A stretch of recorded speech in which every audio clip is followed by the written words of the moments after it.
Hello dear. आज हम class 10 के साइंस बायोलॉजी चैप्टर नियंत्रण एवं समन्वय कंट्रोल एंड कोऑर्डिनेट्स के कुछ महत्वपूर्ण ऑब्जेक्टिव टाइप क्वेश्चंस के बारे में पढ़ेंगे जो आपके आने वाले बोर्ड एग्जाम के लिए लाभदायक सिद्ध होगा। तो चलिए हम लोग शुरू करते हैं पहले क्वेश्चन से। पहला क्वेश्चन है, हार्मोन स्रावित होता है। तो हार्मोन जो है अंतःस्रावी ग्रंथि से स्रावित होता है, जिसे हम लोग एंडोक्राइन ग्लैंड्स कहते हैं। इसके कुछ एग्जाम्पल हैं, pineal glands, pituitary glands, thyroid glands. चलिए नेक्स्ट क्वेश्चन, ग्वाइटर अथवा घेंघा पनपता है, यानी ग्वाइटर रोग और घेंघा रोग किससे होती है? तो ये आयोडीन की कमी से होती है। नेक्स्ट क्वेश्चन है,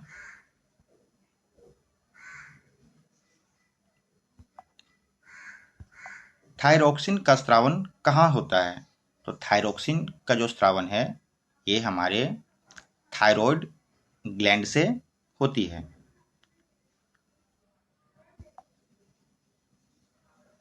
नेक्स्ट क्वेश्चन, मानव में डायलिसिस थैली है। तो डायलिसिस थैली हमारा नेफ्रॉन होता है, जो कि यह गुर्दे की कार्यात्मक इकाई कहलाती है, जिसे हम लोग smallest working part of kidney कहते हैं।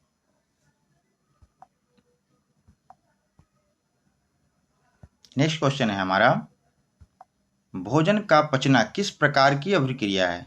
तो भोजन का जो हमारा पाचन होता है वो हमारा उपचयन अभिक्रिया है। इसमें ऑक्सीजन निकलती है। क्वेश्चन नंबर 6, कौन सा पादप नियंत्रक फल बेचने वाले द्वारा उपयोग किया जाता है? यानी फलों को पकाने के लिए किस हार्मोन का यूज करते हैं? तो हम लोग एथिलीन का उपयोग करते हैं। क्वेश्चन नंबर 7, वह संरचना जो उद्दीपन की पहचान करती है। उद्दीपन यानी स्टिमुलस, तो इसकी पहचान हमें ग्राही के द्वारा होती है। उद्दीपन का मतलब ये होता है कि जैसे कि अगर आपको कोई चींटी काटती है तो अचानक से वहां पे हमारा हाथ चला जाता है। क्वेश्चन नंबर 8, निम्नलिखित में से कौन सी एक अंतःस्रावी और बाह्यस्रावी ग्रंथि दो प्रकार की होती है? मतलब ये अंतःस्रावी भी है और बाह्यस्रावी भी है। तो ये हमारा अग्नाशय यानी पैंक्रियाज। क्वेश्चन नंबर 9, कौन सी अंतःस्रावी ग्रंथि वृक्क के दोनों ओर ऊपर स्थित होती है? अंतःस्रावी ग्रंथि यानी एंडोक्राइन ग्लैंड्स। तो एंडोक्राइन ग्लैंड्स जो हमारे किडनी के आसपास होती है वो है हमारा एड्रिनल ग्रंथि यानी एड्रिनल ग्लैंड्स। क्वेश्चन नंबर 10, जीवों में ध्वनि ग्रहण करने की संवेदी अंग कौन सा है? तो ध्वनि को जो हम लोग सुनते हैं तो वो है श्रवण ग्राही, जिसे हम लोग हियरिंग कहते हैं। क्वेश्चन नंबर 11, वृक्क के ऊपर स्थित अंतःस्रावी ग्रंथि। तो वृक्क यानी किडनी के आसपास, तो मैंने आपको बताया था एड्रिनल ग्रंथि, जिसको अधिवृक्क ग्रंथि भी कहते हैं। क्वेश्चन नंबर 13, अधिकतर पादप नियंत्रण उत्पन्न होते हैं, यानी पादप को जो रेगुलेट करता है वे तने के अग्रभाग पर उपस्थित होते हैं, जड़ यानी रूट के आसपास होते हैं, फ्लोएम की नलियों में पाए जाते हैं। यानी सॉरी, यहाँ पे आपका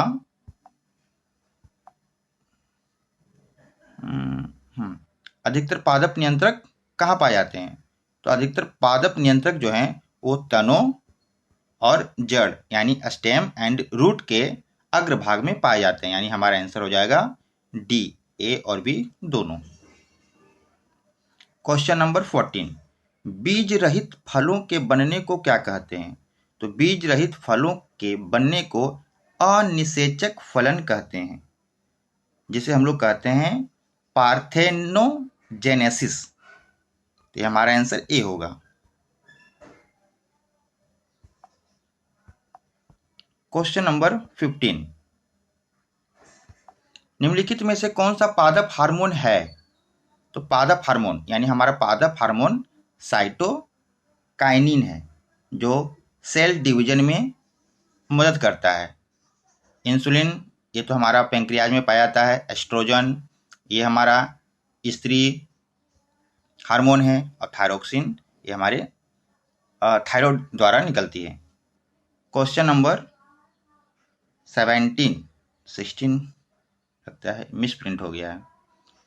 तो क्वेश्चन नंबर 17, दो तंत्रिका कोशिकाओं के मध्य खाली स्थान को क्या कहते हैं? यानी दो न्यूरॉन्स हैं, उनके बीच के जो खाली स्थान है उसे क्या कहते हैं? तो उसे कहा जाता है सिनेप्टिक दरार यानी सिनेप्स। क्वेश्चन नंबर 18, मस्तिष्क उत्तरदायी है, यानी मस्तिष्क का कार्य क्या है? वो सोचने के लिए हमारी मदद करता है, हृदय स्पंदन के लिए आवश्यक है, शरीर का संतुलन बनाए रखता है, यानी उपयुक्त सभी। क्वेश्चन नंबर 19, बहुकोशिकीय जीवों में निम्न में से किस प्रकार का समन्वय पाया जाता है? तो बहुकोशिकीय जो जीव होते हैं उसमें केमिकल कोऑर्डिनेशन और न्यूरल कोऑर्डिनेशन दोनों पाया जाता है, यानी रासायनिक समन्वय और तंत्रिका समन्वय दोनों पाया जाता है, यानी हमारा आंसर हो जाएगा उपयुक्त दोनों। क्वेश्चन नंबर 20, तंत्रिका कोशिकाएं कितने प्रकार की होती हैं? तो जो तंत्रिका कोशिकाएं हैं यानी न्यूरल सेल हैं वो 3 प्रकार के होते हैं। क्वेश्चन नंबर 21, प्रतिवर्ती चाप कहाँ होता है? तो प्रतिवर्ती जो चाप है ये हमारा मेरुरज्जु यानी स्पाइनल कॉर्ड में होता है। क्वेश्चन नंबर 22, शरीर की प्रधान नियंत्रक ग्रंथि किसे कहा जाता है? यानी प्रधान नियंत्रक ग्रंथि यानी जितने भी हमारी जो ग्रंथियां हैं, ग्लैंड्स हैं, उसका नियंत्रण कौन करता है, उसे कंट्रोल कौन करता है? तो पीयूष ग्रंथि यानी पिट्यूटरी ग्लैंड्स जो है वो शरीर की प्रधान नियंत्रक ग्रंथि कहलाती है, और इसको रेगुलेट करता है थायराइड ग्रंथि यानी थायराइड ग्लैंड्स, लेकिन सभी ग्रंथियों को पिट्यूटरी ग्लैंड से कंट्रोल करता है।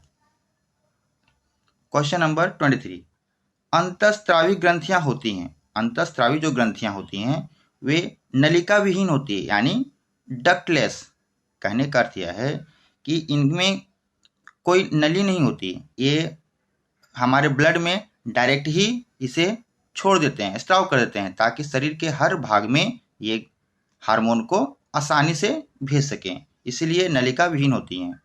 लेकिन जो बाह्य ग्रंथियां होती हैं उसमें नलिका होती हैं, डक्ट होता है, ताकि वो प्रॉपर जगह पे ही उसका काम करें, जैसे कि श्वेत ग्रंथियां, दुग्ध ग्रंथियां, अश्रु ग्रंथियां, इन्हें जहाँ पे जरूरत पड़ती है वहीं पे वे उस हार्मोन को स्रावित करते हैं। लेकिन अंतःस्रावी ग्रंथि जो है वो नलिका विहीन होती है, ये पूरे शरीर में भेजती है ब्लड के माध्यम से। क्वेश्चन नंबर 25, थायराइड ग्रंथि की अल्पक्रियता के कारण कौन सा रोग होता है? तो थायराइड ग्रंथि की अगर कमी हो जाती है तो क्या क्या हो सकता है? तो इनमें से सभी ऑटोमानता, ऑटो अल्पक्रियता, मिक्सीडीमा ये हमारे रोग हैं जो थायराइड ग्रंथि की कमी से होते हैं। क्वेश्चन नंबर 26, अग्नाशय द्वारा निम्न में से कौन सा हार्मोन स्रावित होता है? तो अग्नाशय द्वारा इंसुलिन और ग्लूकागोन ये 2 हार्मोन हैं जो अग्नाशय द्वारा स्रावित होते हैं। क्वेश्चन नंबर 27, पत्तियों का मुरझाना किस पादप हार्मोन के कारण संभव हो पाता है? तो पत्तियों को जो मुरझाना है वो एब्सिसिक अम्ल, एब्सिसिक एसिड जो एक हार्मोन है जो पत्तियों में पाया जाता है, तो पत्तियों का मुरझाना पादप हार्मोन एब्सिसिक अम्ल के कारण ही हो पाता है।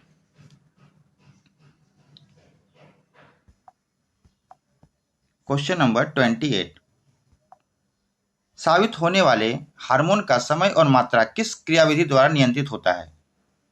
तो स्रावित होने वाले हार्मोन का समय और मात्रा, किस समय हार्मोन का आना है, कितनी मात्रा में होनी चाहिए, ये हमारा पूर्ण भरण जो है वो नियंत्रित करता है कि हमारे शरीर से हार्मोन कब और कितनी मात्रा में जानी चाहिए। क्वेश्चन नंबर 29, जड़ का अधोगामी वृद्धि है जड़ का अधोगामी वृद्धि कहलाता है गुरुत्वानुवर्तन। अधोगामी का मतलब कि कभी आप देखे होंगे कि जो हमारे पेड़ हैं वो नीचे की ओर झुक जाते हैं, तो अधोगामी जो वृद्धि है वो गुरुत्वानुवर्तन वृद्धि है। जैसे जड़ें जो होती हैं, किसी भी पौधे की जो जड़ें होती हैं वो नीचे की ओर अग्रसर रहते हैं, तो वो हो गया गुरुत्वानुवर्तन। कुछ पौधों के जो फ्लावर होते हैं वो सन की ओर अपना फेस कर लेते हैं, उसे कहते हैं प्रकाशानुवर्तन। तो हमारा आंसर हो जाएगा गुरुत्वानुवर्तन। अधोगामी जड़ के बारे में पूछ रहा है, जड़ का अधोगामी वृद्धि। क्वेश्चन नंबर 30, पॉन्स, मेडुला और अनुमस्तिष्क किसके पार्ट हैं? तो ये हमारे पश्च मस्तिष्क के भाग हैं। ये हमारे मस्तिष्क का पिछला हिस्सा है, पॉन्स, मेडुला और अनुमस्तिष्क।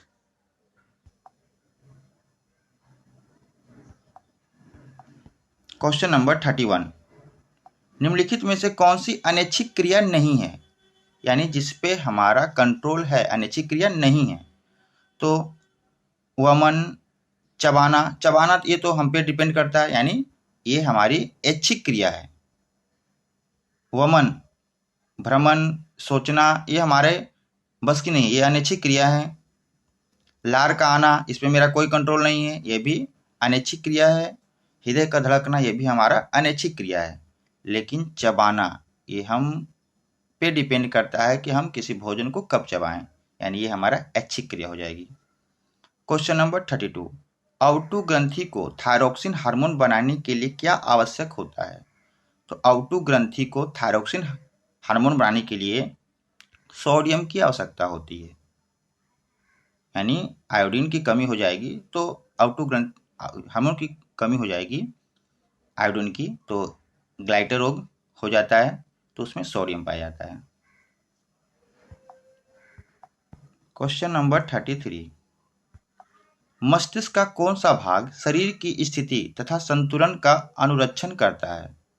तो मस्तिष्क का कौन सा वो पार्ट है जो शरीर की स्थिति यानी शरीर को बैलेंस करने के लिए, उसे संतुलन करने के लिए आवश्यक है? तो है हमारा अनुमस्तिष्क।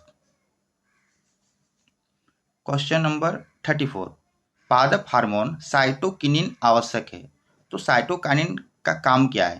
तो ये परों के अग्रभाग की लंबाई में वृद्धि करता है, यानी तना हो या जड़ हो या पौधों का अन्य भाग हो, उसकी लंबाई में वृद्धि करने का प्रयास करता है साइटोकाइन के माध्यम से। क्वेश्चन नंबर 35,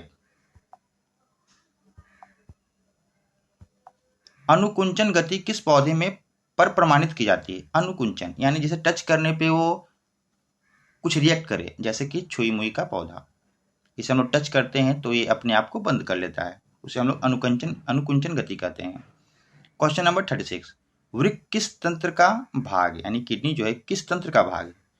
तो किडनी जो है वो उत्सर्जन तंत्र का भाग है। क्वेश्चन नंबर 37, इंसुलिन की कमी के कारण कौन सा रोग होता है? तो इंसुलिन की कमी से मधुमेह रोग होता है, जिसे हम लोग डायबिटीज बोलते हैं। ये इंसुलिन की कमी से होता है, इसमें एक बीटा सेल वर्क करता है। क्वेश्चन नंबर 38, खोपड़ी के अग्र सिरे पर स्थित न्यूरॉन को शरीर के विभिन्न भागों से प्राप्त होता है। तो खोपड़ी यानी जो हमारा ब्रेन है उसका जो ऊपरी पार्ट है अग्र सिरा में स्थित न्यूरॉन न्यूरॉन को क्या प्राप्त होता है? तो संकेत, हमारे शरीर में क्या हुआ क्या नहीं, वे संकेत न्यूरॉन के माध्यम से हमारे ब्रेन में पहुंचता है। क्वेश्चन नंबर 39, आउटू ग्रंथि को थायरोक्सिन हार्मोन बनाने के लिए आवश्यक है, तो क्या आवश्यक है? आयोडीन, जिसमें सोडियम उपस्थित होता है। क्वेश्चन नंबर 40, लीडिंग कोशिकाएं कहाँ मिलती हैं? तो लीडिंग कोशिकाएं जो हैं वो वृषण में मिलती हैं, ये हमारे शुक्राणु को सेफ रखते हैं। क्वेश्चन नंबर 41, ऑक्सिन पादप हार्मोन पौधे के किस क्रिया में सहायक होता है? तो ऑक्सिन का काम है वृद्धि पे नियंत्रण, यानी किसी पौधे को कितना बढ़ना है उसका नियंत्रण करता है, तो वृद्धि के लिए सहायक है ऑक्सिन पादप हार्मोन।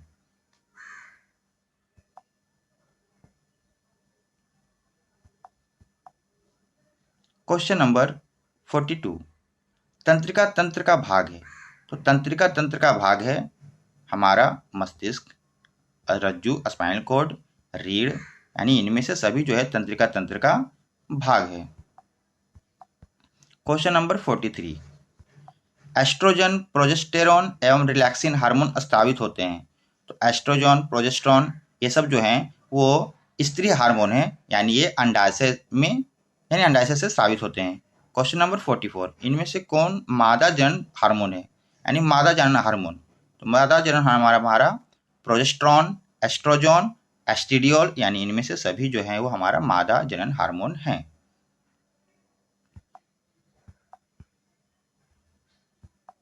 कुछ क्वेश्चन नंबर 45, कुछ जानवर जुगाली करते हैं। जुगाली का मतलब अपना मुंह चलाते रहते हैं। तो जुगाली करने का कारण होता है भोजन पाचन के लिए, यानी उनका भोजन नहीं पच पाता, इसीलिए वो अपने मुंह को चलाते रहते हैं। क्वेश्चन नंबर 46, रुधिर दाब तथा हृदय स्पंदन किस हार्मोन के द्वारा बढ़ता है, यानी ब्लड प्रेशर और धड़कने वो किसको कंट्रोल कौन करता है, तो वो कंट्रोल करता है एड्रिनल, यानी अचानक से कोई हमें डर लग जाता है या हमारी धड़कनें तेज हो जाती हैं, वो उस समय एड्रिनल जो ग्लैंड है वो स्रावित हो जाता है ताकि हमें अटैक से बचा सके। क्वेश्चन नंबर 47, हमारे शरीर में विभिन्न जैविक कार्यों का नियंत्रण होता है। तो हमारे शरीर में विभिन्न जैविक कार्यों का नियंत्रण तंत्रिका एवं रसायनों द्वारा होता है। क्वेश्चन नंबर 48, एबिसिसिक एसिड किस तरह का रसायन है। तो एबिसिसिक एसिड जो है एक पादप हार्मोन है या वृद्धि रोधक है, यानी यह डिसीजन लेता है कि किसी पौधे को कितना वृद्धि करना है और कितना नहीं, तो उसे रोकने का काम करता है, यानी वृद्धि रोधक की तरह कार्य करता है। एबिसिसिक एसिड ये वाष्पोत्सर्जन को भी कंट्रोल करता है और वाष्पोत्सर्जन के दौरान ये स्टोमाटा यानी रंध्र को बंद कर देता है, पत्तियों को झड़ने से रोकता है। क्वेश्चन नंबर 49, बीज रहित पौधों के उत्पादन में सहायक होते हैं। तो बीज रहित पौधे के उत्पादन में ऑक्जिन एवं जिब्रेलिन दोनों आवश्यक हैं। बीज रहित पौधे के उत्पादन में auxin hormone and gibberellin hormone दोनों ही आवश्यक होते हैं। क्वेश्चन नंबर 50, इनमें कौन फल पकाने के लिए प्रयुक्त होता है। तो फल को पकाने के लिए एथिलीन हार्मोन की जरूरत पड़ती है। ये हमारा अंतिम क्वेश्चन था। आशा है आपको समझ में आया होगा और आपके एग्जाम के लिए लाभदायक सिद्ध होगा। धन्यवाद।